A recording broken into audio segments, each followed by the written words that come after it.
ॐ सहनाववतु सहनौ भुनक्तु सह वीर्यं करवावहै तेजस्विनामधीतमस्तु मा विद्विषावहै। ॐ शान्ति शान्ति शान्तिः। Bring your hands down. ये दोनों हाथ नीचे लीजिए. Take a deep breath in and slowly breathe out and gently open your eyes. तो पहले तो आप सबको विश्व बंधुत्व दिन की हार्दिक शुभकामनाएं. Today is a Universal Brotherhood Day. So we thought that actually instead of asanas, regular our practice, we will take a session on 4 yogas has been described by Swami Vivekananda. And today is the day 11 September 1893. Yeah, Swamiji delivered his first lecture in Chicago, World Parliament of Religions. So we thought actually on the eve of that day, and just to pay tribute to Swamiji from our side, let us contemplate on his thoughts on 4 yogas, which has described and which is very popular. And these lectures especially are mandatory when one studies certificate courses or do any course, beginner course in yoga. And it is quite essential to study and get more insights through this lecture. आज विश्व बंधुत्व दिन है. स्वामी जी यानी स्वामी विवेकानंद, उनका जो पहला भाषण था वो शिकागो में 11 सितंबर 1893 में शिकागो में जो वर्ल्ड पार्लियामेंट रिलीजन्स हुई थी उसमें उन्होंने दिया था. एंड देन वो स्वामी विवेकानंद नाम से जग विख्यात हो गए. तो अगर आप कोई भी योग कोर्स करते हैं या तो आप जब ज्वाइन करते हैं कोई योगा कोर्स, तो it is very mandatory to study about 4 yogas, which has lectures on 4 yogas: Raja Yoga, Bhakti Yoga, Jnana Yoga and Karma Yoga, which Swamiji has described, and his lectures are very popular. So we thought actually instead of practical, आज practical के बजाय हम उन विचारों पर हम कुछ विचार करने की कोशिश करते हैं. लेट अस कॉन्टेम्पलेट, उनके विचारों पे ध्यान करते हैं. दो we are studying about asanas, अगर हम आसन ही कर रहे हैं, but asana is just a part. Therapy और इफेक्टिव बनाने के लिए ये सब चीजें कैसे हम और ज्यादा इसको इफेक्टिवनेस ला सकते हैं, because it works on mind level. तो हमने सोचा कि आज हम वो लेक्चर का भाषण का आयोजन करते हैं. एंड डॉक्टर जोशी, आप सबको पता है, he has done PhD on Sri Aurobindo's work, and he's very Swami Vivekananda, it's like a passion for him. So he will give lecture, or he will share his thoughts about Swami Vivekananda's 4 yoga. So over to you, Dr. Joshi. Please start, give us more knowledge actually through yoga point of view, how Swamiji's lectures are beneficial for us as a yoga teacher. एक योग शिक्षक के नाते हमें कितना उसका अनुभव as individual व्यक्तिगत तौर पे और योग शिक्षक के तौर पे हो सकता है. Offer our prayers. स्थापकाय च धर्मस्य सर्वधर्मस्वरूपिणे अवतार वरिष्ठाय रामकृष्णाय ते नमः.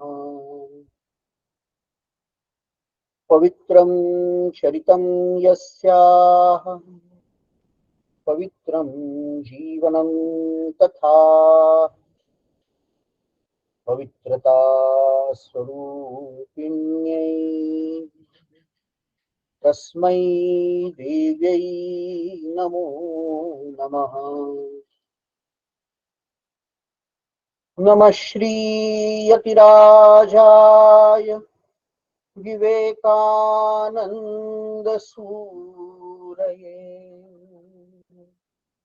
सच्चित् सुख स्वरूपाय स्वामिने तापहारिणे सच्चित् सुख स्वरूपाय स्वामिने तापहारिणे।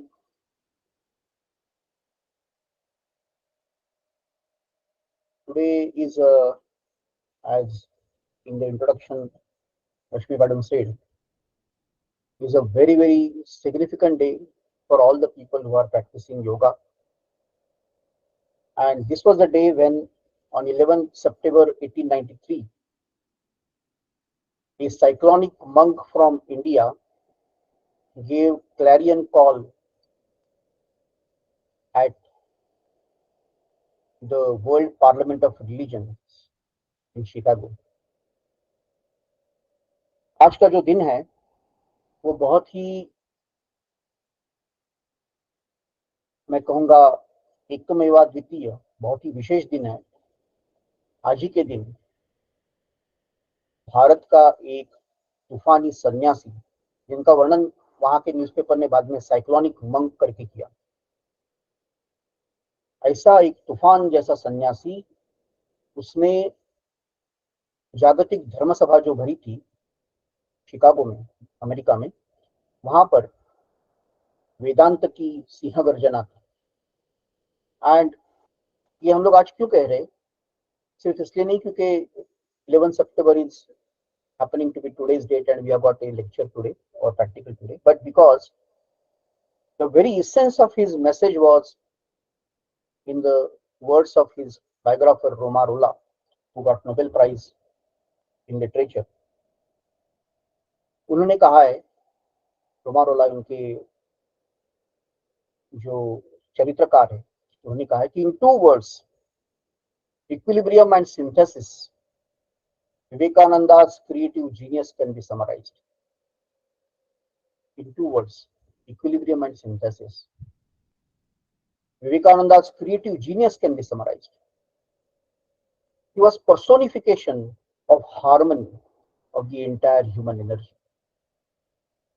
मात्र 2 शब्दों में विवेकानंद का समूचा जो चरित्र और जीवन है और संदेश है, उसको हम लोग बता सकते हैं।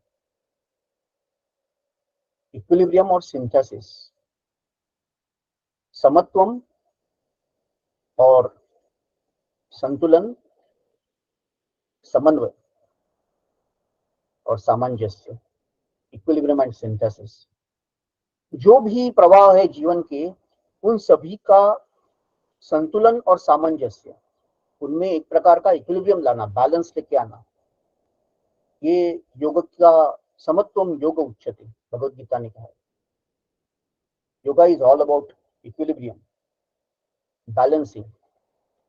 और नया विज्ञान जो है क्वांटम फिजिक्स, वो भी यही बात कर रहा है।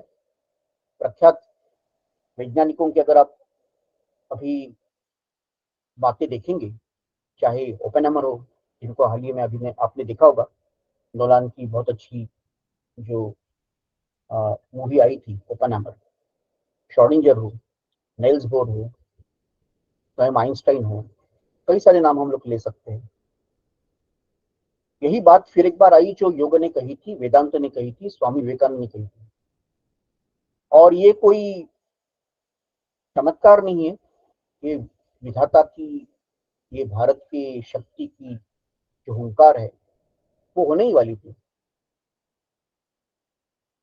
और इसलिए जब नेल्स बोर कहते हैं कि it appears to be not paradoxical but complementary, all opposites ultimately dissolve in something which is complementary to each other. हमें लगता है ये दोनों अपोजिट है, हमें लगता है ये दोनों विरुद्ध धर्मीन है, लेकिन हर विरुद्ध धर्मीन चीज जहां पर एक दूसरे के पूरक बन जाती है, when every opposition becomes complementary, that is where yoga is. और योगा का थियोरी और प्रैक्टिकल अलग अलग करना भी शायद ठीक नहीं होगा, क्योंकि जीवन जीने का पूरा जो एक दृष्टि है वही योग है, तो उसमें थियोरी और प्रैक्टिकल दोनों एक साथ ही आते हैं। All life is yoga, Shri Aurobindo ने कहा था। It's not only to be done 1 hour और half an hour every day, your entire life, your entire way you live, day and night, season after season, year after year, birth after birth, is yoga. और ये जो भारत का संदेश था, equilibrium and synthesis, ये दुनिया को फिर एक बार बताने की आवश्यकता थी, और इसलिए शिकागो धर्म सभा में, in the world parliament of religions, not no other thing could have been a better stage for this, where he uttered those words. And in very first speech he said, sisters and brothers of America. All of you know this, but still we are trying to find out what are the four yogas in this whole thing, his practice and theory of yoga. So sentence was very simple, sisters and brothers of America. इतना कुछ उसमें बहुत कठिन नहीं है, but somehow there was a thunderous applause for next 1 or 2 minutes in the entire auditorium. Everybody stood up spontaneously. पूरे दिन उन्होंने कई सारे व्याख्यान सुने थे, उसमें विद्वत्ता थी, उसमें कई सारे उद्धरण थे, उसमें कई सारी अपनी बुद्धिमत्ता का प्रदर्शन था, गर्व था, अपनी साधना का गर्व था, विद्वत्ता का गर्व था, अपने धर्म के प्रति अति अभिमान भी था, श्रद्धा भी थी, सब कुछ था, क्या नहीं था।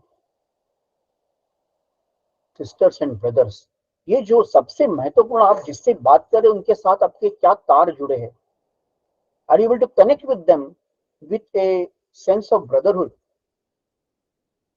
किसी ने पूरे दिन अपने इतने सारे व्याख्यान हो गए, अपने अपने धर्मों की महत्ता बताई, लेकिन किसी ने ये नहीं बताया था कि हम सब लोग भाई बहन हैं, एक ही माता के पुत्र और पुत्री है, ये किसी ने बताया ही नहीं। और इसलिए उन्होंने जब ये कहा, और बहुत स्पॉन्टेनियसली कहा, बहुत सोचकर नहीं कहा था, इनफैक्ट वो लास्ट थे बात करने वाले, उनको तीसरी बार कहा गया अभी बात करो, नहीं तो your turn is gone, you are not ready to speak, you are not prepared a speech.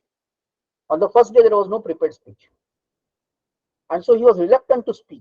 But ultimately, when there was a last sort of a message that if you want to speak, please speak now, our day is getting over, and else we'll just move on and we'll announce the closure. ऐसा कुछ आ गया संदेश, तब उन्होंने कहा ठीक है मैं अभी बात करता हूँ. So he was reluctant. Just one day before, he was 2 days before, he had lost his identity card and he was not able to enter that Chicago parliament, आप सबको शायद पता होगा। और फिर कुछ दिन के लिए शिकागो में रहना, उनको वो एक्सपेंसेस वो नहीं ले पा रहे थे, कुछ पैसा नहीं था, सन्यासी थे, तो इसलिए फिर वहां से दूर किसी गांव में रह रहे थे, और उनके पास परिचय पत्र भी नहीं था। There was nobody to give him some introductory letter और रिकमेंडेशन। फिर वहां जो बैठे थे, वहां से उनका प्रवास शुरू हो गया, कैसे विधाता, कैसे रचयिता सब सृष्टि का पालन पोषण रक्षण कर रहा है, और वही सब कठपुतली की तरह निमित्त मात्रम भव सव्यसाची, जैसे कृष्ण कहते हैं, आप निमित्त हो जाओ, खेल तो मैंने पहले से ही खेला है, मय्ये वे निहता पूर्वमेव निमित्त मात्रम भव सव्यसाची।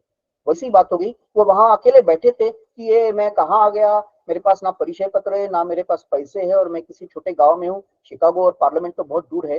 वहां किसी महिला ने, किसी आदिशक्ति के रूप में उसको देखा और उनको कहा कि आप यहाँ क्यों बैठे इस ठंडी में, कुछ कपड़े भी वुलन वगैरह नहीं है उस समय। वो कहे कि मेरे पास ना कुछ है, मैं ऐसे भारत से आया हूँ, इस पार्लियामेंट में मुझे हिस्सा लेना है। वैसे वो आज पहले वाली कथा, लेकिन बहुत रोचक है, how everything is predetermined, predesign and predestined, predetermined in its will, predesigned in its pattern, predestined in its destination. तो ये तय था कि उनको वहां जाना है, he is going to become a world conquering monk overnight. But उनको खुद को ये शायद अनुभव करने के लिए समय लगा कि मैं क्या लेकर यहाँ आया हूँ। तो फिर उस महिला ने उनको कहा कि ठीक है, आप यहाँ विश्राम कर सकते हैं। एंड देन वो वहां आ गई, और फिर उन्होंने उनको वहां से परिचय पत्र भी मिला, क्योंकि कहीं ना कहीं उनका कांटेक्ट था शिकागो पार्लियामेंट रीजन में। और उनको जो परिचय पत्र मिला, वो प्रोफेसर ने कहा कि इनको पार्लियामेंट में आने के लिए रिकमेंडेशन देना या उनको पूछना कि आपकी क्या योग्यता है, ये सूरज को पूछने जैसा है कि आपको प्रकाश देने की आपकी योग्यता है कि नहीं है। Are you eligible to give sort of light to the world और नॉट, ये सूरज को पूछने जैसा है। इस प्रकार से फिर उन्होंने रिकमेंडेशन देने के बाद वो वहां खड़े थे, और लास्ट जब कोई और चारा नहीं था तो उनको बात करने के लिए उन्होंने शुरुआत की। पहला ही जो उनका स्टार्ट था, शुरुआत की sisters and brothers of America, वहां से ही लोगों के साथ उनके, यही बात है हमारी योग की, यही हम लोग योग की बात यहाँ क्यों कर रहे हैं, क्योंकि हम देखते हैं, और उन्होंने खुद कहा है कि मैं सिर्फ वेद और वेदांत कहता हूँ, मैंने पूरे मेरे जीवन में और कोई बात नहीं की। तो ये वेद का ही ये भाग है कि जब ऋग्वेद आ गया, तो उसमें सारी कुछ रुचाएं आ गई थी, अभ्यास तो आ गया था, विद्वत्ता तो आ गई थी, बुद्धि तो आ गई थी, लेकिन भाव नहीं था, प्रेम नहीं था। तो ऋग्वेद की सारी रुचाओं में ज्ञान था, लेकिन उसके बाद भी सामवेद लिखा गया। सामवेद क्यों लिखा गया, सामवेद का उच्चारण क्यों हो गया, ये कहने की बात। और इसका शिकागो पार्लियामेंट से क्या रिलेशन है, इसका 4 योग, राजयोग, भक्ति योग, ज्ञान योग, कर्मयोग से क्या कनेक्शन है 4 वेदों का, ये हमें समझना चाहिए। तो ऋग्वेद में सारा अभ्यास, विद्वत्ता, बुद्धि का पूर्ण आविष्कार, बुद्धि नहीं परम बुद्धि मतलब इंट्यूशन, और उसके ऊपर का भी जो हम लोग descending of the spiritual power कहते हैं, वैसा वो सारा वाणी है, वो ऋग्वेद की सारी जो मंत्र ऋचा है। उसके बाद सामवेद की क्या जरूरत पड़ गई, ये जब हमें समझेगा तब हमें समझेगा कि शिकागो में स्वामी जी ने जो कहा उसमें चारों योग कैसे आ गए। ऐसे आ गए कि सामवेद में रुचाएं तो वही है, सब लगभग वही है, 90% से ज्यादा रुचाएं ऋग्वेद की है, लेकिन सामवेद में गान है। ऋग वेद का ज्ञान न होता अगर उसमें सामवेद का गान न होता। You could have only intellect of Rigveda, but Indian culture, Indian ethos, Indian vision, Indian yoga became complete when Samaveda added poetry to it. उसमें काव्य आ गया, उसमें भाव आ गया, रस आ गया, और इसलिए रसो वही सह, मैं वो रस हूं जो हर चीज को जीवन देता है, अर्थ देता है, साकार करता है। उसको रस की जरूरत होती है, ज्ञान की नहीं। सिर्फ ज्ञान बहुत ही we call it arid, you know, it becomes very dry, रुक्ष हो जाता है। But when poetry comes in it, when music comes in it, when meter comes in it, that is where you actually get the completeness. And now you'll understand क्यों राजयोग और ज्ञान योग के साथ में कर्मयोग और भक्ति योग को जोड़ा है। ये शुरुआत वहां से होती है। ऋग्वेद को सामवेद की जरूरत इसलिए पड़ गई क्योंकि ऋषियों को, मुनियों को समझ में आ गया कि ज्ञान तो हमें पूर्णता से हमने प्राप्त किया है, उसको उच्चारण किया है, लोगों को समझाया है, लेकिन कविता नहीं है, भाव नहीं है, भक्ति नहीं है। ये हृदय को हृदय से जोड़ने की जो क्रिया है वो भाव में होती है, हृदय में होती है, भक्ति में होती है, प्रेम में होती है।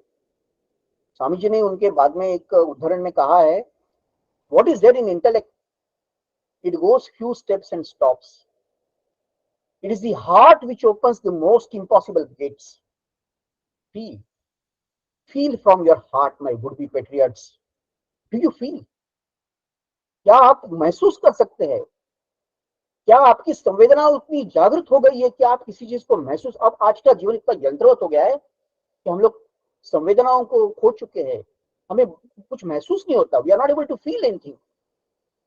और हम लोग ज्ञान की बातें करते हैं, बहुत इंटेलेक्चुअल हो गए, बहुत डिग्रियां मिल गई है, लेकिन स्वामी जी कहते हैं, do you feel that descendants of millions and millions of descendants of rishis are living life next door to the brutes? Does it make you sleepless?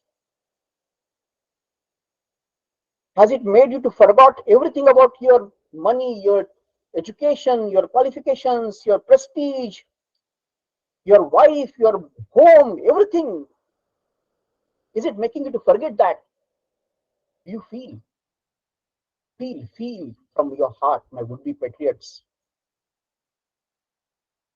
तो ये भाव का जो भाग है वो भक्ति का भाग है, जो अर्थ उसका जो विद्या का भाग है। बुद्धि का भाग हम लोग कम नहीं समझ रहे, बुद्धि बहुत महत्वपूर्ण है। Without intellect you cannot process it. It's a misnomer that spiritual people should be devoid of intellect. No, they should be having acute intelligence, but they should also have measureless heart, synthesis and equilibrium. These are not opposite things. स्वामी जी ने खुद कहा है, what we want is Shankara's intellect and Buddha's heart. दोनों होने चाहिए। इसलिए 4 युगों का मतलब उन्होंने जब ये अपने उनके पूरा जीवन, harmony of entire human energy जो हमने कहा वो यही है, पूरे सारे अपोजिट्स उनमें इकट्ठा आ गए। भाव अत्यंत मधुर, अत्यंत गहरा, संवेदनशील भाव और प्रखर बुद्धिमत्ता, ज्ञान योग, भक्ति योग। फिर राजयोग कहाँ आ गया? राजयोग आ गया, उनके सारी जो कुंडलिनी जागृति, उनका सारी चेता संस्थाएं, उनके प्राण के ऊपर का नियंत्रण, उनका जो एकाग्रता थी, स्वामी जी कह रहे थे कि if I have education system in my hand I teach only 2 subjects, concentration and detachment. ये दोनों सब्जेक्ट खाली स्टूडेंट्स को सिखाओ, बाकी सब्जेक्ट तो आते जाते रहते हैं। ये तो इन्फॉर्मेशन है, information is not knowledge. You just teach them how to concentrate. वो खुद कॉन्सेंट्रेशन की मिसाल थे। Acute concentration, photographic memory and detachment. When you do not want to do that, just detach yourself from it. ये राजयोग है, psychic control. तो आसन प्राणायाम ये सब लोग तो सीखने ही वाले हैं, थेरेपी सीख रहे हैं हम लोग, but we need to know what is the things behind it. तभी उसमें वजन आ जाएगा, तभी उसमें डेप्थ आ जाएगी, तभी उसमें भाव आ जाएगा। इसलिए जब sisters and brothers of America, इतना सिंपल वर्ड उन्होंने कहा, उसके पीछे इतने सारे उनके वर्षों से चला हुआ भाव, तपस्या, उनकी तड़प, कशिश, उनकी वेदना। सालों साल जब वो परिव्राजक थे, कहते थे कि कभी कभी तो मुझे खाना भी नहीं मिलता था। 10-10 दिन की पुरानी जो एक छोटी सी रोटी होती थी वो मैं खाता था। वो इतनी कड़क हो जाती थी कि मेरे दांतों से खून आता था, फिर भी मैं जाता रहा, चलता रहा, इसलिए कि मुझे भारत को देखना था, भारत को समझना था। भारत को समझना है तो पूरा भारत घूमना पड़ेगा मुझे, ये मुझे पता था। मैंने सब कुछ देखा, राजा देखे, रंग देखे, भिखारी देखे, दानशूर देखे, असहाय देखे, सब कुछ देखा मैंने। भारत की भूमि देखी, भारत का परिवेश देखा। और जब वो कन्याकुमारी में गए, तब 3 दिन और 3 रात उन्होंने वहां तप किया, मेडिटेशन किया, ध्यान किया। भारत का भूतकाल, भारत का वर्तमान काल, भारत का भविष्य 3 दिनों में उन्होंने देखा। अभी वो रॉक है जहां पर कन्याकुमारी शिला स्मारक है, विवेकानंद रॉक मेमोरियल है, वहां उसी शिला पर जहां वो बैठे। उन्हें खुद बाद में लिखा है एक पत्र में, अमेरिका से उन्हें बहुत सारे पत्र लिखे, और वो पत्रों में ये सारा भाग आता है जो हम लोग कह रहे ये सब लिखित है। Sitting on the last tip of the rock I hit upon a plan. वो पत्थर पर बैठकर मुझे मेरा एक मार्ग मिल गया कि मुझे आगे क्या करना है। वहां से उन्होंने अमेरिका जाने का निर्धार किया। पहले वो रिलक्टेंट थे, मुझे नहीं जाना है, मुझे यहीं पर काम करना है। वहां से उनको आदेश मिला, वहां जाओ, वो भूमि अभी सुन सकती है आपकी बात, आप वहां कुछ कहेंगे तो यहाँ पर भी उसके बहुत बड़े परिणाम होने वाले। You are going to conquer the world with Vedanta. Swami ji ने एक जगह पर कहा है कि India should conquer the entire world, nothing less than that, that is what is my aim. Bharat को, पूरी दुनिया को जीतना है। कैसे जीतना है? तलवार लेकर, क्षेपणास्त्र लेकर, वो तो रहना ही चाहिए। हमारा संरक्षण करने के लिए हमें अद्ययावत शस्त्रास्त्र की जरूरत होती है, लेकिन हम जब जीते और जीतेंगे तब हम अपने संदेश से जीते। India has been the eternal content provider for the entire world. हम लोग कंटेंट देने में माहिर है, इसलिए आईटी में हम लोग इतने आगे। We know how to create content, we know how to create the intellectual things which are required for it, emotional things required for it. Then rest of the people just create the pipelines. Swami ji ने एक जगह पे कहा है, let them create the means, let them create the pipelines, let them create the instruments. Once they create it, they will require something to be filled in that, and that content will come from India. अभी देखो ये सच हो रहा है, नई नई technologies आ गई, लेकिन जो उसमें उसमें रखेंगे क्या आप, ये जब निर्धारण करने की बात आती है तो फिर एक बार भारत के लोग दिखते हैं। जो वो कह रहे थे 1893 में, वो सब बातें अभी भी आ रही है। उन्होंने उस व्याख्यान में कहा, इसलिए मैंने कहा ना कि रुक वेद का ज्ञान सामवेद के गान के साथ आ गया, अथर्ववेद की क्रिया के साथ आ गया। वो कर्मयोग है, तंत्र वहां से आया है, और फिर वहां यजुर्वेद का कर्म भाग भी है। तो ये सारे वेद, स्वरूप में कह रहा हूँ, हर एक में बाकी सारी चीजें भी है, लेकिन ये सारे वेद इस प्रकार से सारे योगों का सम्मेलन है। They are trying to harmonise and synthesise all 4 yogas. And therefore he said in that Chicago Parliament of Religions, when he said sisters and brothers of America, उसके बाद उन्होंने कहा, I thank you in the name of the mother of religions. I thank you in the name of the millions and millions of people of all classes and sects. I thank you in the name of the most ancient order of the monks in the world. ये उनके starting का part है Chicago lecture का। उसके बाद में वो आगे जाते हैं तो बोले कि आज का जो ये सभा है, ये सारे प्रकार का जो इंटॉलरेंस है, लोगों में जो असहिष्णुता है, मैं बड़ा तुम छोटे, मेरा धर्म बड़ा तुम्हारा धर्म छोटा, मेरा पंथ बड़ा मेरा मार्ग बड़ा, तुम्हारा बहुत छोटा, इस सबसे बाहर आने की ये सभा होनी चाहिए. Let it be the last death nail in the coffin of this intolerance, division, compartmentalization. Let all knowledge, all streams, every pursuit, let it come together now, get harmonized. That's what the world requires now. सबको एक साथ आना, यही अभी काल की इसका आज की आवश्यकता है. It's requirement of this time. जैसे भिन्न भिन्न नदियां भिन्न भिन्न रास्तों से, भिन्न भिन्न पर्वतों से नीचे आती है, अपने मार्ग से बहती रहती है, जीवन समृद्ध करती है, लेकिन अंततः वो एक ही समुद्र में जाके मिलती है. As waters from different rivers descend from different sides of the mountains and they flow in their own way, but ultimately all of them merge into that large ocean, infinite ocean. वैसे सारे मार्ग, सारे पंथ, सारी मत, ऐसे ही है वो. केशवम प्रति गच्छति, जहां भी जाएंगे अल्टीमेटली मेरी तरफ आना है आपको.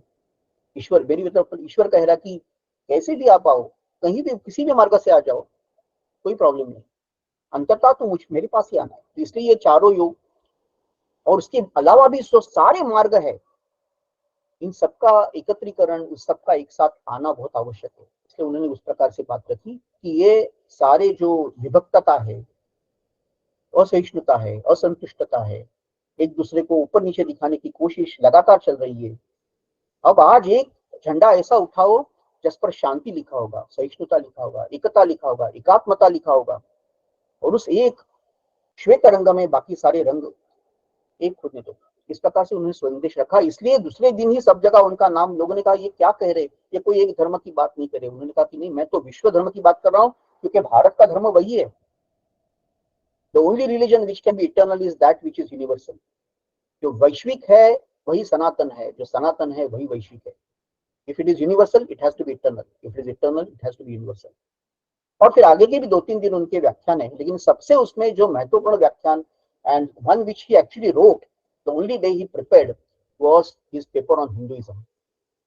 बहुत जबरदस्त व्याख्यान है. अगर आपको चाहिए तो हम लोग आपको ये सारे व्याख्यान भी दे देंगे, और आप जरूर पढ़िए उसको. हम लोग जो योग सीख रहे हैं, योगा थेरेपी सीख रहे हैं, इसका जो अंतरंग है, we need to understand the the inner subtle things which have actually given rise to all these asanas, pranayama, ध्यान धारणा. वो समझने के लिए स्वामी विवेकानंद का वांग्मय बहुत महत्वपूर्ण है, और वैसे ही बाकी भी महापुरुषों का. इसमें श्री अरबिंदो उनके ही मार्ग पर आगे चलने वाले सिंथेसिस ऑफ योगा, उनका जो पुस्तक है, उसमें सारे मार्ग इकट्ठा किए उन्होंने, चारों मार्ग इकट्ठा किए. वही काम उन्होंने आगे बढ़ाया. उनकी बात थोड़ी देर के बाद करनी है. लेकिन स्वामी जी ने वहां क्या किया, उन्होंने पेपर ऑन हिंदुइज्म जो उनका था, the only paper he wrote actually prepared and then talk. It is something outstanding to say the least. क्योंकि जब वो एक्सटेम्पोररी बोल रहे थे तो इतना कुछ कह रहे थे, जब उन्होंने प्रिपेयर किया होगा तो क्या किया होगा, you can only imagine that. उसी में वो ये भी बात वो कहते कि 3 धर्म पूरे दुनिया में सबसे बड़े धर्म कहलाते थे, लेकिन धीरे धीरे वो कैसे नष्ट हो गए, लेकिन हमारा एक जो ये देश है, ये राष्ट्र है, यहाँ का जो सनातन धर्म है, वो वैसा ही जीवित रहेगा. क्यों रह गया, कारण है इसका. हम लोग जीवित रहे ही क्यों इतने. There have been so many vicissitudes, there have been so many calamities, there have been so many operations and invasions. इतने आक्रमण, इतनी कठिनाइयां शायद ही किसी दूसरे भूमि ने, राष्ट्र ने झेली है जितनी हमने झेली है. फिर हम क्यों हैं अभी भी. जैसे इकबाल कहते हैं, वैसे कुछ बात है कि हस्ती मिटती नहीं हमारी, वरना तो सदियों से है दुश्मन दौरे जहां हमारा, सारे जहां से अच्छा हिंदुस्तान. कुछ बात है कि हस्ती मिटती नहीं हमारी. क्या है ऐसा कि हस्ती मिटती नहीं है. That is what Swami Vivekananda and Sri Aurobindo and all these people have explained to us. What is that so significant, so unique in Indian culture, Indian yoga, Indian spirituality? कुछ तो यूनिक होगा, इसलिए तो हम लोग अभी मिटे नहीं. कहाँ है वो ग्रीस का, वो कहाँ है वो रोमन साम्राज्य, ग्रीक साम्राज्य, मेसोपोटामियन, बेबीलोनियन, इनका, माया, कहाँ कहाँ है वो लोग सब लोग. सोचने की बात है. उसका उत्तर वो पेपर ऑन हिंदुइज्म में देते हैं. वो कहते हैं कि sect after sect arose and seemed to destroy, shake the religion of Vedas from its very foundation, but only for a while. and after the tumult of rush was over, as the water recedes in the sea, वो ऐसा उसका पूरा उदाहरण है वो, लेकिन उसका मतितार्थ ये है कि पंथ के बाद पंथ, मत के बाद मत, धर्म के बाद धर्म भारत पर आक्रमित होते गए, खुद को लांघते गए, खुद को उसके ऊपर हावी होते गए, लेकिन सिर्फ थोड़ी देर के लिए। और जब वो देर खत्म हो गई, when that time was over, वो काल जब निकल गया, तो जैसे सागर का पानी एक बहुत बड़े भयानक समय, ऐसा लगता है कि ये सब खत्म हो जाएगा, और सच में लहरें पीछे पीछे हटती जाती है और लगता है ये सागर अब नहीं रहेगा। तब थोड़ी देर के बाद समय आता है कि फिर एक बार वो और एक बड़ी लहर बनकर आ जाता है, सारा अपना अंदर की शक्ति को इकट्ठा करके it comes back even larger than what it was earlier, and when it comes again, ये सारे मत, ये सारे प्रवाह, ये सारी विभिन्नता, ये सारे विरोधाभास वो अपने अंदर खींच लेता है, उनको अपने अंदर नष्ट कर देता है, उसको आत्मसात कर देता है, मानो वो कभी थे ही नहीं, उसका ही एक भाग थे।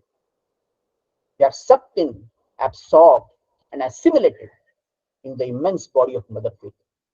ये विशेषता है, sucked in, absorbed, assimilated, उसको आकर्षित करके खींच लेना अपनी तरफ, अपने अंदर ही उसको पूरी तरह से शोषित कर देना, absorbed completely in her own body, as if there is no difference actually.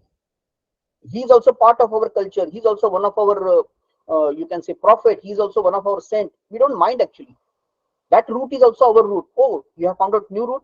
Let us accommodate that in ours. उसको भी अपने अंदर डाल दिया और ऐसा घुल मिला दिया कि बाद में थोड़े समय के बाद पता ही नहीं चलता कि ये बाहर का था, ये हमारा विरोधक था, ये हमारे ऊपर आक्रमण कर रहा था, ऐसा पता ही नहीं चलता। इसलिए यहाँ के जो आक्रामक थे वो बाद में यहाँ के ही बड़े रक्षक बन गए, उन्होंने ही रक्षण किया। आसाम में अहोम राजा थे, वो ब्रह्मदेश से आए थे, बाद में 1000 साल तक उन्होंने मुगलों से अपना रक्षण किया भारत का। वो खुद बाहर से आए थे, लेकिन वो कह रहे थे हम लोग इंद्र के वंशज है। कनिष्क जो राजा थे उन्होंने सबसे ज्यादा प्रसार किया उस भाग में, वायव्य दिशा में। वो actually that whole lineage was actually not Indian, so to say not Indian, but they were sucked in, absorbed, assimilated. ऐसे कई उदाहरण हम लोग दे सकते। लेकिन इसका उदाहरण ये है, स्वामी जी ने इसलिए दिया है उसमें कि then the question may arise in that paper, he says, where is that common basis on which this seemingly hopeless contradictions can rest? Where is that center on which this seemingly diverging red eyes can converge? इतने सारे विरोध, इतने सारे विभिन्न चीजें हैं, तो उसको ऐसा क्या केंद्र है जिसमें ये सारी त्रिज्याएं इकट्ठा आ सकती है? वो क्या धरातल है, वो क्या बेस है, वो क्या उसकी नींव है जिसके ऊपर ये सारी कॉन्ट्राडिक्शंस, ये सारे विरोधाभास बह सकते हैं, रह सकते हैं, समा सकते हैं? ऐसा है क्या वो क्या वो एक है जिसमें ये सारे अनेक आते हैं? यही उपनिषदों का सवाल था। कस्मिन्नु भगवो विज्ञाते सर्वमिदं विज्ञातम भवति इति मुंडक उपनिषद में कहते हैं। वो क्या है जिसको जानने से बाकी सारी चीजें जानी जाती है। That is what India's whole you can say saga is, to find out that, by knowing which all the other things will be known. That is what Swami Vivekananda was talking in Chicago, and thereafter in entire America. He talked number of places. He talked in Europe, then he came back to India. He talked from Colombo to Almora. This is the same thing he was talking. Vedanta, lion of Vedanta, roaring all over again. वो क्या है? वो कहते हैं उस paper में, Vedas is that center. Vedas is that center on which all these red eyes are converging. ये सारी त्रिज्याएं उस वेद में, वेद से निकल रही है, वेदों में वो सारे विरोधाभास खत्म कर दिए। And by Vedas I do not mean any book, ये कोई पुस्तक नहीं है। सृष्टि के निर्माण से आज तक जितनी सारी हमने कोशिशें की, ये सारे विश्व के जो सारे नियम है, मानव समूह के नियम है, इस पृथ्वी के सारे नियम है, फिर वो सामाजिक हो, राजकीय हो, आर्थिक हो, व्यवस्थापन के हो, किसी भी प्रकार के जो सारे एक हम कहते हैं उसका जो निज धर्म होता है, उसका जो सेल्फ, उसका पैटर्न होता है, रूल होता है जिससे वो चलता है, उसको खोजना और उसके आधार पर कुछ जीवन का दृष्टि और जीवन का विचार रखना, इसको वेद कहते हैं। अभी वो 4 पुस्तकों में आए हैं वगैरह, ये तो केवल कहने की बात है। Otherwise, they are infinite. They are apaurushaya. They are not said by somebody. Because these laws are universal and also they are individual and they are social. Every phase they come from Vyashti to Samashti. Individual, family, society, state, and then globe, and then after globe the universe. तो ये योग का प्रवास ऐसा है हमारा, व्यष्टि से शुरू होता है और फिर वो समष्टि में जाता है, समष्टि से सृष्टि, एनवायरमेंटल थॉट वहां आता है, and then ultimately it goes to Parameshti. ये बात वो वहां कह रहे थे, स्वामी विवेकानंद ने ये सारी बात रखी है और बहुत साइंटिफिकली रखी वहां। वो जो उदाहरण दे रहे हैं आप सुनेंगे तो आपको लगेगा ये क्या उदाहरण कहाँ से लिखा है, कभी ज्योमेट्री का उदाहरण देते हैं, कभी फिजिक्स का देते हैं, केमिस्ट्री का देते हैं, कभी फिलोसॉफी का देते हैं, सब बातें वो कर रहे हैं, सब सब्जेक्ट लेके आ रहे हैं, parallel lines which are not this that, कई सारे उदाहरण, बहुत इंटरेस्टिंग उदाहरण। तो जो सुनने वाले कभी पूछते थे कि यार इनका क्या क्वालिफिकेशन हो सकता है, may be he is from physics, may be he is from chemistry, I think he is from mathematics, he talks a lot about mathematics, then he's philosopher also, he's expert in psychology also. So what is his he must be from literature, he's so wonderful in his articulation. तो कौन सा subject उनका पढ़ाई की है, तो ऐसा नहीं होता है, जैसा मैंने अभी कहा, वो विषय जिसको जानने से बाकी सारे विषय पता चलते हैं, उसको जानना है, और वो हमारा अध्यात्म है, वो हमारा योग है। युज्यते अनेनैति योगा, सबको इकट्ठा जोड़ने वाला है वो योग, उसको जान लो, ताकि उसको जानने से बाकी सारी चीजें आपको समझ में आएगी, ये विचार है। और इसलिए निकोला टेस्ला वहां के बैठते थे और वो कहते थे कि मैं वहां पढ़ता हूँ, उनको सुनता हूँ, तो मुझे कई सारे मेरे जो फिजिक्स के अभी एक्सपेरिमेंट चल रहे हैं उसमें मुझे कुछ आइडियाज आते हैं। And he did a lot of work in that. In his lifetime, he could not complete it, but then Einstein took it over and he completed in his relativity theory, all that you know, right? तो ये विज्ञान के लिए भी कितना बड़ा उनसे योगदान मिला स्वामी जी से, शायद लोगों को पता नहीं होगा। So everybody was getting something. जो लिटरेचर है उनको उसमें कुछ मिलता था, साइकोलॉजी के लोगों को उसमें और कुछ मिलता था, फिजिक्स के लोग उसमें कुछ ढूंढते थे। जगदीश चंद्र बसु ने उसमें स्वामी विवेकानंद से प्रेरित होकर फिर ये ढूंढा कि वनस्पतियों में भी जीव होता है।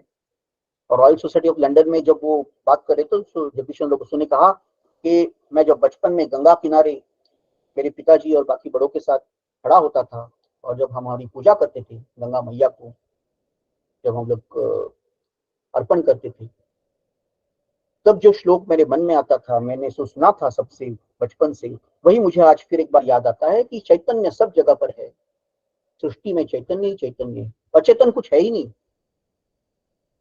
हर चीज में जीव है, चैतन्य है, फिर वो वनस्पति हो, प्राणी हो, धातु हो। बाय द वे, सिर्फ वनस्पति नहीं, जगदीश चंद्र बसु ने धातुओं पर भी संशोधन किया, कई सारे बाकी उनके संशोधन थे। निविता जो सिस्टर निविता ने उनको बहुत प्रेरणा दी, स्वामी विवेकानंद की प्रेरणा उनके पीछे थी। आप सब जानते हैं जमशेदजी टाटा के पीछे भी स्वामी विवेकानंद की प्रेरणा थी, उनको सुनकर उन्होंने बाद में वो उद्योग शुरू किए, अदरवाइज वो बाहर जा रहे थे। तो कई सारी बातें, एक व्यक्ति जब एक बात कहता है, वो कहता है मैं सिर्फ एक बात कह रहा हूँ, but lot of people get lot of inputs from that, that's the beauty of Indian spirituality, that's the beauty of yoga, that's the synthesis of yoga. फिर ऐसे उसको डाइसेक्ट नहीं कर सकते कि उन्होंने अभी, हाँ अभी राजयोग बोल रहे हैं, अच्छा अभी भक्ति योग बोल रहे हैं, उसमें बहुत भाव आ गया, अभी बहुत ज्ञान आ गया, ये लगता है ये ज्ञान योग है, अच्छा इसमें लगता है थोड़ा कर्मयोग भी बोल रहे हैं। It's so to say, you can say this is divided, but ultimately he is talking only one thing, यही सिंथेसिस है। ये बहुत सुंदर वो सारे भाषण है, जिनको रुचि है वो बिल्कुल उसको पढ़े, और शायद हम लोग भी इसके ऊपर एक अभी मालिका कर दे, उनके पूर्ण जीवन पर, उनके संदेश पर, जीवन पर नहीं, उनके सारे कंप्लीट वर्क्स पर हम लोग कुछ अभी व्याख्यान बनाने की कोशिश में है। तो ये स्वामी जी की वो बात है, उन्होंने सिर्फ एक ही किताब लिखी, बाकी सारे उनके व्याख्यान है। राजयोग किताब लिखी, उसमें एक शुरुआत का ही जो पहले ही पेज का जो एक पैरा है, वो उनका जो एक पर्टिकुलर एक उन्होंने लिखा है, उसमें सारा चारों योग उसमें आ जाते हैं, 4 yogas come in that. What is that actually quotation, what is that udaharan? वो कहते हैं each soul is potentially divine. The goal in this life is to manifest this divinity within by controlling nature, external and internal. Do this either by work or worship, by psychic control and philosophy, by one or more and all of these, and be free. This is the whole of religion. कितना सुंदर है, देखो, each soul is potentially divine. वापस उपनिषद से आ गई, शृण्वन्तु विश्वे अमृतस्य पुत्रा, ये उपनिषद का है। कि हर में वो दिव्यता है, हर व्यक्ति में वो दिव्य भाव है, आप उसको समझ लें। You have to understand that कि आप जो प्रकट कर रहे हैं वो सारा ईश्वर का ही एक छोटा सा अंश है, You are that small spark in that divine small flame which is ignited by the divine. तो ये मुख्य हमारा भाव है, यत पिंडे तत् ब्रह्मांडे, और इसलिए each soul is potentially divine. फिर गोल, what is the goal of your life? The goal is to manifest this divinity within. इस दिव्यता का साक्षात्कार करना हमारा जीवन का ध्येय है. जैसे मदर कहती है पांडिचेरी की, aimless life is a worthless life. And on the height of your aim, on the magnanimity of your aim of life depends your value of your life. जितना बड़ा ध्येय उतना आपका जीवन अधिक अच्छा होता है. इसका ध्येय ही नहीं है, वो जीवन अपने लिए भी निरुपयोगी है, समाज के लिए भी निरुपयोगी है, घातक है. So aim in life is to manifest this divinity with you. बाकी छोटे मोटे हम करेंगे कि मैं ये करूंगा, ये सीखूंगा, ये काम करूंगा, वो वगैरह, ये तो छोटे एम रहेंगे ही कर्तव्य पूर्ति के लिए. लेकिन सबसे महत्वपूर्ण एम, सबसे महत्वपूर्ण ध्येय है इस दिव्यता का साक्षात्कार करना. कैसे करना है, प्रोसेस दी आगे के वाक्य में प्रोसेस है. Manifest this divinity with in by controlling nature external and internal. अंदर के अपने जो प्रकृति है उसके ऊपर नियंत्रण लाना, यही तो योग है. एंड कंट्रोलिंग नेचर एक्सटर्नल, बाहर की सृष्टि पर भी नियंत्रण लाना है. ये दोनों करना है. एक करेंगे तो आप अधूरे रह जाते हैं. Those who take only care of their internal development but don't take care of outside, do not think अरे एक्सटर्नल नेचर अपना आप देख लेगा, हमको कुछ करना नहीं है, वो विफल हो जाते हैं. जो सिर्फ एक्सटर्नल इसमें ढूंढते रहते हैं कि मुझे ये चाहिए वो चाहिए, वो और भी विफल हो जाते हैं, क्योंकि उन्होंने अपना जो अंदर का प्रकृति है उसको कुछ देखा नहीं. तो अंदर और बाहर, अंतर बाह्य, ये करना है. इसमें हमेशा झगड़ा चलता रहता है. अंदर ही हमारे बहुत सारे झगड़े. योग का यही एक सबसे बड़ा महत्व है कि आप अपने बारे में जानने लगे कि आपके अंदर कितनी सारी संघर्ष चल रहे हैं, शक्तियां कैसी जूझ रही है आपके अंदर. आप एक नहीं है, बहुत सारे हैं. There are so many yourself in yourself. कितने सारे आप आपके अंदर है, इसको पहले ढूंढना है. And they are all warring with each other. जैसे तुकाराम महाराज में कहते, रातनंदी नाम हा युद्धाचा प्रसंग, अंतर्बाह्य मन आणि जन. मन के अंदर का भी संघर्ष है, मन के बाहर का जनों का भी संघर्ष है. Controlling nature external and internal both are required. जैसे ईशोपनिषद ने कहा था कि if you take only one side of it, only material prosperity will not work, only spiritual emancipation also will not work. They all have created havoc. सिर्फ अकेला अंदर का करने से भी कंप्लीट नहीं होगा, सिर्फ बाहर का करने से कंप्लीट नहीं होगा. आपका जो ध्येय है, दोनों का समन्वय करना है, इक्विलिब्रियम. वंस अगेन, कर्मयोग बाहर करो, भक्ति योग अंदर रखो. राजयोग बाहर करो, ज्ञान योग अंदर रखो. That's the synthesis. आप राजयोग बाहर करो लेकिन अंदर अपने ज्ञान को उजागर करो. आप विजुअलाइज करते रहो, आप सोचते रहो, चिंतन की आपकी जो बैठक है वो और मजबूत करो, या फिर भाव की बैठक मजबूत करो. अंदर आप ज्ञान और भक्ति का आविष्कार कर सकते हैं, बाहर आप राजयोग, सुलेमान में कह रहा हूँ, नॉट एग्जैक्टली लाइक, बट बाहर आप कर्मयोग और राजयोग का उपयोग कर सकते हैं. That's the synthesis we are looking for. और ये जैसे हम कहते हैं कि there is only two things required, Sri Aurobindo कहते हैं, just the whole process is just two-way process, aspiration from below and grace from the top. aspiration नीचे से आपकी साधना और आपकी कशिश और आपकी जो सतत कुछ करने की जो आपकी जो प्रेरणा है, वो नीचे से ऊपर जाने वाली शक्ति है. इसको हम लोग कुंडलिनी भी कहते हैं. आप नीचे से ऊपर आपको उसको लेके जाना है. राजयोग में उसको कुंडलिनी कहते हैं. भक्त उसको ईश्वर की तरफ जाने का मार्ग कहता है. ज्ञानी उसको अज्ञान से ज्ञान तक लेके जाओ कहता है, अंधकार से प्रकाश तक लेके जाओ कहता है. कर्मयोगी उसको अकर्म से विकर्म तक जाने की कोशिश करता है. लेकिन हमेशा हम लोग नीचे से ऊपर जा रहे हैं. जैसे तंत्र कहता है, हम लोग पशु है, पशु से वीर होना है और वीर से देव होना है. यही कुंडलिनी का 3 भाग है. हमारे मंदिर का भी यही 3 भाग है. हम लोग बाहर से आते हैं तो पहले कछुआ होता है, फिर स्तंभ ये होता है, ये सब होती है. मंदिर की रचना बिल्कुल योग की रचना है. और फिर हम लोग अंदर जाते हैं, उसके पहले सभागृह में जाते हैं, फिर और आगे जाते हैं, अल्टीमेटली गर्भगृह में जाते हैं, वहां से शिखर तक जाते. ये तंत्र का योग का प्रवास है. यही मतलब there is a cosmic design as well as individual design which yoga has brought together, and all 4 yogas you will see in Indian temple. all 4 yogas you will see in Indian every ritual. सारे योग आते हैं उसमें. Synthesis हर level पर कर दिया हमने.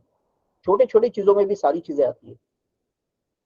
तो इसलिए कोई बैठता है, वस्त्र बुन रहा है और उसके मन में भाव है as if I am doing it for the Shri Ram के लिए बना रहा हूँ. मैं ये कबीर कहता है कि मैं, आपको लगता है मैं कोई शाल बुन रहा हूँ, लेकिन ये शाल भी श्री राम की शाल है. और जनाबाई कहती है, तो आपको लगता है कि मैं यहाँ पीस रही हूँ, आटा पीस रही हूँ, लेकिन मैं अकेली नहीं हूँ, मेरे सामने विठोबा बैठा है, वो दूसरी जगह से मुझे हाथ लगा रहा है. तो भाव अंदर है, क्रिया बाहर है। राजयोग, breathing control and trying to control your entire body and mind and posture and everything is from your efforts from outside, but the knowledge why you are doing it should be from inside. ऐसे सारे उदाहरण, आप कई सारे ऐसे उदाहरण दे सकते हैं, कैसा ये संगम किया था, कैसे उसमें से कविता आती थी, कैसे उसमें, इसलिए वो जब बैठी थी आटा पीसते पीसते उनको अभंग आते थे, वस्त्र बुनते बुनते उनको गाने आते थे। संगीत जीवन का वहां आता है जब आपकी आत्मा, आपका हृदय, आपका शरीर और आपकी बुद्धि चारों का समन्वय होता है। वही आनंद की भाषा है। True happiness is the right terrestrial aim of every human being, but true happiness comes only when there is harmony of head, hand and heart. हाथ में तो दूसरा ही कुछ कर रहा है, हृदय कुछ दूसरी चीजों के बारे में भाव रख रहा है और मस्तिष्क को कुछ तीसरी चीज सोच रहा है, तो ना सुख मिलता है, ना आनंद मिलता है, ना ज्ञान मिलता है। ये तीनों का समन्वय आवश्यक है। ये तीनों का समन्वय तभी होगा जब चारों योग इकट्ठा आएंगे, और इसलिए ये सारा प्रवास उसके लिए था। स्वामी जी ने पूरे अपने सारे भाषणों में यही भाव बार बार उजागर किया था। इसलिए उनका वर्णन करते समय ऐसा करते हैं कि scintillating intellect and measureless heart, कुशाग्र बुद्धिमत्ता और अत्यंत भावपूर्ण हृदय, मेजरलेस हार्ट, ये समन्वय है, ये भारत का समन्वय। ये विश्व को जो आज आवश्यकता है वो ये आवश्यकता है। जैसा मैं कह रहा था, Adi Shankara's intellect and Gautam Buddha's heart, जो दोनों स्वामी विवेकानंद में थे, श्री अरबिंदो में थे, बाकी सारे ऐसे महानुभाव में थे। तो एक रहेगा तो दूसरा रह जाएगा, इसलिए सब इकट्ठा आना चाहिए। विरुद्ध धर्मीन, जो आदि शंकरा कहते हैं, these are not विरुद्ध धर्मीन, these are all, when you say something is नेति, ultimately that becomes all Advaita, एक ही पास सब कुछ जाता है। तो ये सारे हमारे आचार्यों ने, संतों ने जो कहा था, वेदों ने जो कहा था, वही बाद में शिकागो में और बाद में भारत में, यूरोप में स्वामी विवेकानंद ने फिर एक बार कहा। इसलिए भारत का पुनरुत्थान जो था, आधुनिक जगत में विश्व को जो पुनरुत्थान की आवश्यकता थी, तो स्वामी जी से शुरुआत हो गई। श्री अरबिंदो उनके बारे में कहते हैं कि ये कितना महत्वपूर्ण बात थी कि श्री रामकृष्ण ने उनको ये सारी शक्ति और साधना दे दी, और स्वामी विवेकानंद उसको लेकर पूरे विश्व में गए। ये कितनी महत्वपूर्ण घटना हो गई, इसका वर्णन करते हुए वो कहते हैं, it was when A literate, educated youth of Calcutta go down at the feet of a illiterate monk or illiterate priest in the Dakshineshwar, it was decided that the battle is going to be won in the favor of India. जब कलकत्ता का एक शिक्षित युवक, जिसको अपने बुद्धि पर बड़ा गर्व था, उसकी विचार क्षमता, तर्क क्षमता, हर एक को वो क्वेश्चन करता है, किसी की बात सुनने को राजी नहीं है, और वो कठोर प्रहार करता है, वो उसमें वो भाव और वो सब वो मूर्खता मानता है। ऐसा व्यक्ति जब वो दक्षिणेश्वर के एक लगभग अनपढ़, थोड़े बहुत सीखे थे लेकिन पूर्वार्थ से बहुत ज्यादा विद्वत्तापूर्ण उनकी ये नहीं थी, ऐसे एक पुजारी के पैरों में जब वो झुक गया, तब ये समझ में आ गया कि ये युद्ध, ये भविष्य अब भारत जीतने वाला है। और ये जब भारत जब भी जीतता है तो विश्व के लिए जीतता है, वो अपने लिए कभी जीतता ही नहीं। Every word which India has said has got prayer before it and blessings behind, and that's why we live. Swami Vivekananda कहते हैं, हमने जब भी कोई प्रार्थना की, जब भी कोई शब्द रखा है, जब भी हमने अपनी वाणी को उपयोग किया है, तब हमेशा उसके आगे प्रार्थना होती है और उसके पीछे आशीर्वाद होता है, और इसके लिए हम लोग अभी जीवित हैं। So that's what India he is doing. If you want to understand India, read Vivekananda. ऐसा रविन्द्रनाथ टैगोर ने कहा है। You want to understand India? It's a very simple way. Read Vivekananda. In him there is everything positive and nothing is negative. Negative कब होगा? जब आपको ये विरोधाभास लगता है तब ये नेगेटिव होता है। जब आपको एक अच्छा लगता है दूसरा अच्छा नहीं लगता, जब आपको एक ऊंचा लगता है एक नीचा लगता है, जब हार्मनी हो जाती है, समन्वय हो जाता है, जब योग होता है, सबका जब योग हो जाता है, समत्वम योग उच्यते युज्यते अनिति योगा, ये जब होता है तब उसमें हर सवाल ही नहीं पैदा होता है, सारा पॉजिटिव लगता है, यिन एंड यांग एक हो जाता है, शिव शक्ति एक हो जाती है, पॉजिटिव नेगेटिव एक हो जाती है।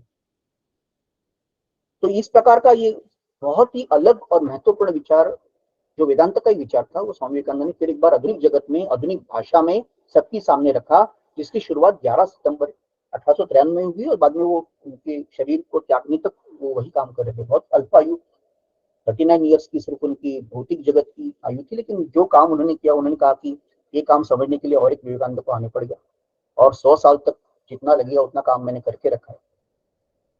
और ऐसा सब उनकी इतनी श्रद्धा थी। अपने आप में श्रद्धा रखो और अपने ईश्वर में श्रद्धा रखो, अपनी इस भूमि में श्रद्धा रखो, अपने कार्य में श्रद्धा रखो। बस अगर वो है तो आप आस्तिक है। अगर अपने आप में श्रद्धा नहीं है, आत्मविश्वास नहीं है, तो आप कितने भी भगवान की पूजा करो फिर भी आप नास्तिक है। कितने ये कहने का भी साहस होना चाहिए। अभी अगले 50 साल सारे भगवान है उसको साइड में रख दो और ये समाज को ही भगवान बना दो। ये समाज तुम्हारा भगवान है। Everywhere his feet, everywhere his eyes, everywhere his hands, this Virat is your God, worship it. तो इस प्रकार का एक सेवा और अध्यात्म को जोड़ने वाला विचार फिर एक बार उन्हें, जो हमारे आचार्यों ने रखा था, हमारे पूर्वसूरियों ने रखा था, फिर एक बार वो आधुनिक जगत में लाने की आवश्यकता थी। बुद्धि को और हृदय को एक साथ लाना था। ज्ञान योग, भक्ति योग, कर्मयोग, राजयोग को इकट्ठा। जो मैं उदाहरण अभी बता रहा था आपको, each soul is potentially divine, goal in this life is to manifest this divinity within by controlling nature, external and internal. Do this either by work or worship, by psychic control and philosophy, by one or more all of these and be free. इसके आगे वो क्या कहते हैं? Doctrines and dogmas, books and rituals, temples and forms, these are just secondary details. ये सारे secondary है। लोग उसमें झगड़ा करते बैठते हैं पूरी दुनिया भर। ये मेरा बुक है, ये तुम्हारा बुक है, ये मेरा टेम्पल है, ये मेरा मॉस्क है, ये मेरा गुरुद्वारा है। These are all secondary details. There are scaffoldings. किसी भी बिल्डिंग को बनाने के लिए बाहर कुछ आपको सपोर्ट लगता है, वैसे सपोर्ट दिए। एक बार बिल्डिंग बन गई तो वो सपोर्ट निकालने चाहिए, नहीं तो बिल्डिंग रह नहीं पाएगी, वहां लोग रह नहीं पाएंगे। So these are all supports only. In secondary details, primary is controlling nature, internal, external. How? 4 ways. Do it by work or worship. Karma yoga, worship, bhakti yoga, psychic control and philosophy. Psychic control is Raja yoga, philosophy is Jnana yoga. By one or more or all of these. एक से करो, 2 से करो, 3 से करो, 4 से करो, सबसे करो, जैसा आपको ठीक लगता है, जैसी आपका अंतर्भाव है, आपका जो आपका खुद का एक, हर एक का एक व्यक्तिमत्व है। किसी को भक्ति योग अच्छा लगेगा, किसी को राजयोग अच्छा लगेगा। जो ज्यादा भक्तिपूर्ण है वो उसको बोलेगा ये ज्यादा करता हूँ, ये थोड़ा कम करता हूँ। कोई ज्ञान योगी है वो बोलेगा मैं मैक्सिमम मैं ज्ञान योग में जाऊंगा, थोड़ा सा सपोर्ट के लिए मैं राजयोग भक्ति योग लूंगा, थोड़ा कर्मयोग लूंगा। So this combination is your own combination. आप चारों करने के लिए आपको स्वातंत्र है। कितना उसका रखना है आपके जीवन में वो आपके ऊपर है, कोई आपको नहीं बताएगा। कोई ऐसा ऊपर से आपके ऊपर कोई फोर्स नहीं कि आप ऐसा ही करना है। ये विशेषता है हमारी। Each one is free to choose the way and his own god, his own path, his own combination of 4 yogas. और इसके बाद में जब वो उसका आगे का भाग भी इतना ही रोचक है कि स्वामी जी ने कहा था कि ऐसा हो सकता है मैं अभी देह त्याग करूंगा, क्योंकि इसके बाद जो काम करना है वो शायद देह के बाहर आके मैं कर पाऊंगा। It will be more sort of easy for me to work by staying outside my body. That's why maybe it is required that I should just discard this body. और वैसा हो गया। कई लोगों को उसने बाद में दर्शन दिए। उसके बाद जब वो जीवित नहीं थे, सो कॉल्ड हमारी क्षमता के अनुसार हमको लगता है उन्होंने देह त्याग किया। He has given lot of inputs to lot of people. We don't even know how many people he has met and given the inputs. पूरा स्वतंत्रता संग्राम, पूरा आगे का सारा इतिहास जो है वो उनके ही प्रेरणा से आया हुआ है। फिर चाहे वो उसमें भी विरुद्ध धर्मी, गांधी जी भी कहते हैं कि स्वामी विवेकानंद ने मुझे प्रेरणा दी है, सुभाष चंद्र बोस भी कहते हैं उन्होंने प्रेरणा दी है, नेहरू भी कहती है, अरविंद भी कहते हैं, सब लोग कहते हैं प्रेरणा मिले। मतलब ये व्यक्ति क्या होगा? सिंथेसिस एंड इक्विलिब्रियम, ऑल 4 योगास। हर एक को लगता है मेरा ही काम, मेरा ही बात बोल रहे हैं, मेरे जैसे ही बात कर रहे हैं। What I want only he is talking, but actually he is for everyone. Whatever you want to pick up, you can pick up from that. जैसे सुभाष बाबू ने कहा था, अगर वो जीवित होते तो मैं ये बाकी सब ये काम छोड़ देता और उनके चरणों में बैठकर मेरा पूरा जीवन बिताता। That important he was for even Subhash Babu. तो ये स्वामी विवेकानंद बाद में जब विदेही अवस्था में थे, जब वो शरीर में नहीं थे, वहां की भी कथा बहुत रोचक है। उस समय और एक महान पुरुष हमारे शेरबिंदो, महायोगी शेरबिंदो, जो भारत का रिवॉल्यूशनरी मूवमेंट लीड कर रहे थे। He was leader of the revolutionary movement of India by that time. Bengal का पार्टीशन हो गया था 1905 में, और वहां से एक बहुत बड़ा प्रक्षुब्ध क्रांतिकारियों की जो पूरी एक ये थी, वो प्रयत्न कर रही थी कि ये आवेदन दे दो, निवेदन दे दो, विनंती कर दो, ये कर दो, ये मार्ग नहीं है हमारा। हम शस्त्र उठाएंगे और उनको निपात कर देंगे, नष्ट कर देंगे, हमारा स्वातंत्र हम लोग छीन कर ले लेंगे। ऐसा जो मार्ग था उसमें अग्रणी थे, उनमें लोकमान्य तिलक थे और श्री अरबिंदो थे। बाकी लोग बाद में थोड़े आगे, लेकिन ये दोनों बहुत ही उसके सूरत कांग्रेस उन्होंने पूरी तरह से कंट्रोल की, और जहाल मावा दोनों के विभक्त हो उस समय से। ये श्री अरबिंदो बाद में मानिकतोला बॉम्ब ब्लास्ट केस में उनको इम्प्लीकेट किया गया। कुछ प्रूफ नहीं थे ज्यादा, लेकिन उनको ब्रिटिशों को पता था कि ये डेंजरस है सबसे, तो इसलिए उनको इन्फेक्ट कर दिया। तीसरे और एक योगा के अभ्यासक सावरकर भी थे, उनको भी वो पकड़ा गया बाय दैट टाइम और उनको भी डिपोर्ट किया था। तो एक एक के बाद एक जो ऐसे लोग थे वो बाहर जा रहे थे। तो श्री अरबिंदो का योगा का अभ्यास तभी शुरू हो गया था। उनको कई सारे अनूठे उनके अनुभव बड़ौदा के उनके वास्तव में आए थे।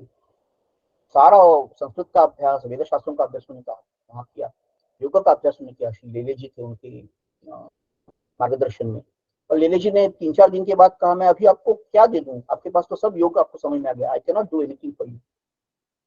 तो वहां फिर उन्होंने कहा कि मुझे ये करना है कि जिससे मेरे राष्ट्र को स्वतंत्रता मिले और सबका उद्धार हो, तो मैं क्या करूं, मुझे समझ में नहीं आ रहा है। So he was also figuring out, finding out कि अभी आगे क्या करना है। योग मार्ग से भारत का स्वातंत्र्य, भारत की उन्नति और भारत का पुनरुत्थान करना, ये सारे इन श्री अरबिंदो का और उनके सारे लोगों का ध्येय था। और योग का मार्ग हो सकता है ये उनको पता था।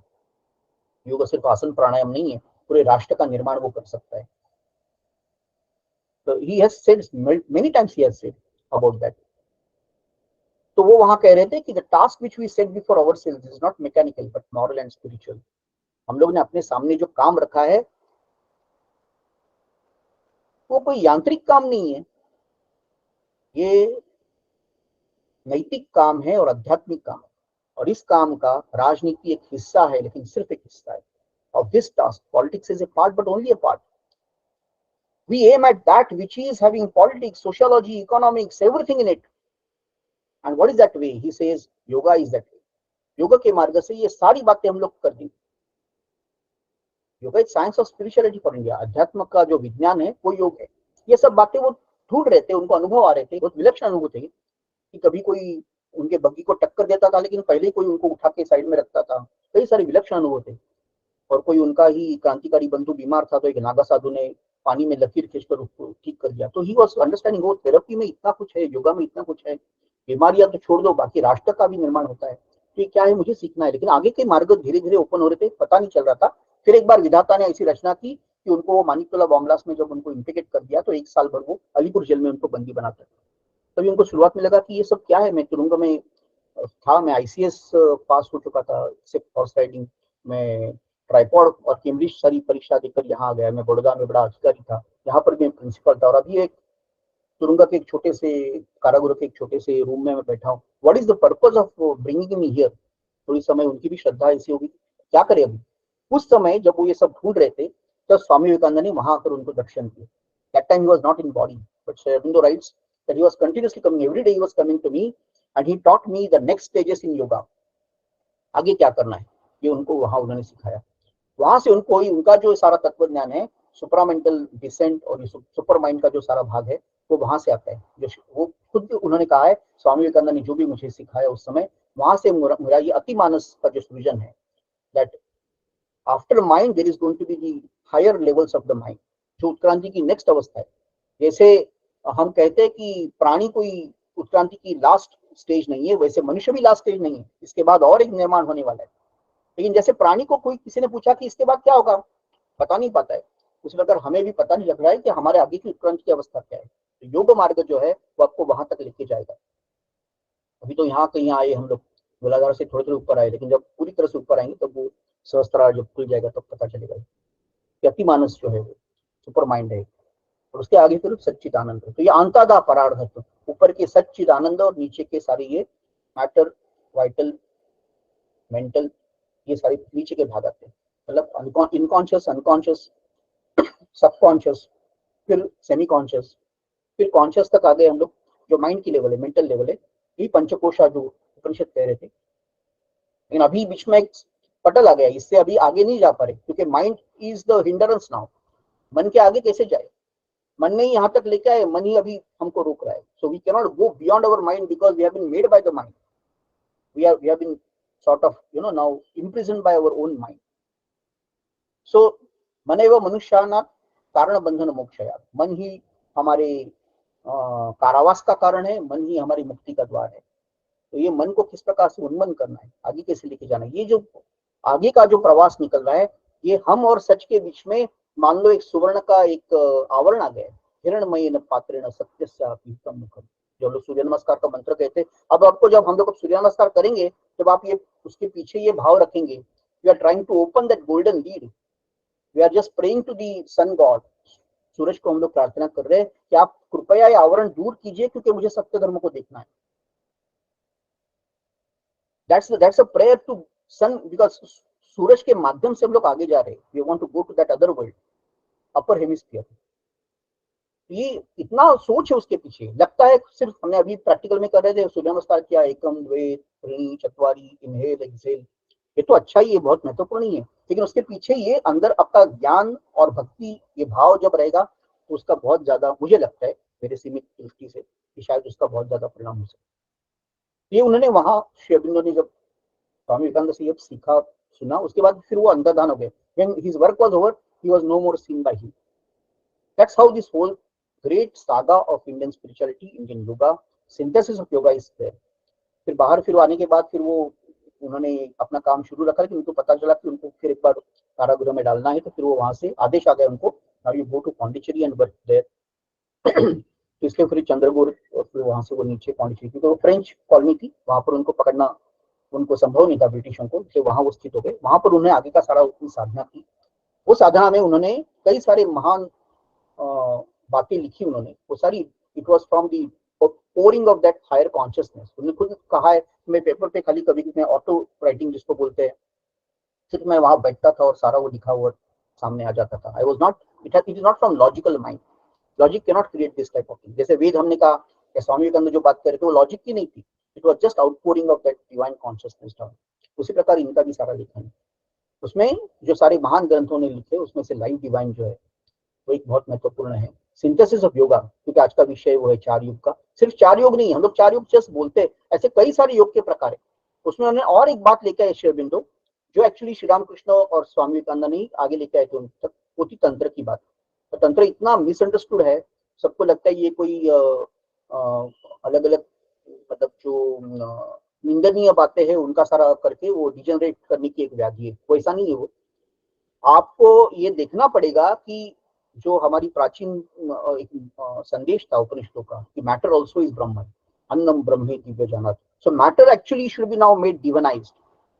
The whole effort is to spiritualise the matter and materialise the spirituality. ये दोनों का एक दूसरे से जो दूरी बन गई है, negation of matter is also not going to solve the problem. Negation of spirit is also not going to solve. वो डाइव डिवाइन में वो एक चैप्टर ही वो, the two negations. ये दोनों के नेगेशंस ने बहुत बड़ा दुनिया के सामने व्याधि खड़ी कर दी. एक्सटर्नल नेचर, इंटरनल नेचर, दोनों का ऐसा नहीं होता है. ऐसा एक को देखो दूसरे को मत. If matter is Brahman, spirit also is Brahman and vice versa. तो ये करने के लिए तंत्र उपाय था कि आपको अभी नीचे से स्टार्ट करना है उसको. ये बहुत बड़ा सब्जेक्ट है, आज मैं इसको नहीं लूंगा, फिर कभी उसकी बात करेंगे. लेकिन ये उन्होंने सिंथेसिस करते समय सिर्फ राजयोग, कर्मयोग, भक्ति योग और ज्ञान योग को नहीं इकट्ठा लेके आए, उन्होंने उसको तंत्र के साथ जोड़ा, उन्होंने और कोई आयाम थे उनके साथ जोड़ा, और फिर उपनिषदों के बाकी सारे षट दर्शन थे, हर चीज को उसमें अंदर लाके हमको अभी पूर्ण योग जो है, इंटीग्रल जो हमारा जो पूरा थॉट है, पूरा सिंथेसिस एंड इक्विलिब्रियम जो स्वामी विवेकानंद कह रहे थे, उसको इकट्ठा लाने की कोशिश की. और वो कोशिश नहीं, वो पूर्ण की उसको. इसलिए वो भी एक महत्वपूर्ण किताब है. और उसके बाद उन्हें तो आर्टिकल लिखे थे, बाद में वो कंपाइल करी लोगों ने, उसके पुस्तक बनाए. और फिर उसका और एक आयाम उन्होंने आगे लेके आए, जिसमें वो फाउंडेशंस ऑफ इंडियन कल्चर में भारतीय पूरी संस्कृति का एक एक भाग लेते हैं. लिटरेचर, पॉलिटी, हम कहते हैं वैसा, religion and spirituality and world events which are happening, ये सब लेके आते हैं. सोशियोलॉजिकल थॉट बाद में वो लेके आते हैं दूसरे पुस्तक में, ह्यूमन साइकिल में. ऐसे एक एक उसके आयाम लेके सबका सिंथेसिस करना है. The message is only one, एकम सत विप्रा बहुधा वदति. एक ही है वो, उसको हर चीज में आपको लेके आना है, सबको एक साथ जोड़ना है. That is the yoga.